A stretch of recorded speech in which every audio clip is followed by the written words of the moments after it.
ଯୋଉ ଆଣି ଦେଇଛୁ ଔଷଧ ମେଞ୍ଚେ ମେଞ୍ଚେ ଖାଇବୁ। ଆମ୍ବ ଖାଇଲେ ଗୋଟେ ଆମ୍ବ ଖାଇଲେ କିଛି ହବନି, ମେଞ୍ଚେ ଆମ୍ବ ଖାଇଲେ କିଛି ହବନି। ତ ପେଟ ବଥା ବି ଛାଡ଼ିଯିବ ଆଉ ହଗିତେ ବି ଯିବୁନି, କାହିଁକି ନା ତୁ ମେଞ୍ଚେ ମେଞ୍ଚେ ଔଷଧ ଖାଇବୁ।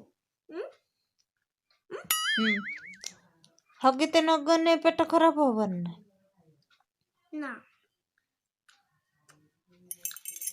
ହଗ ମାନେ ମାମା ବନ୍ଦ କର ସେଟା। ମୁଁ ଆଉ ଗୋଟେ କଥା କହିମି, ମୋବାଇଲ କହିମିନି।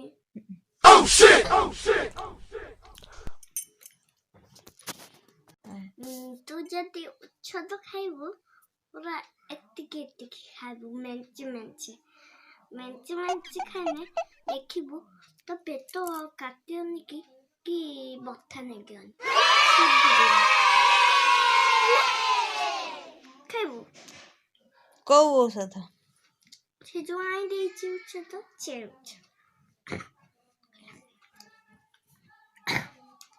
ସେ ଔଷଧ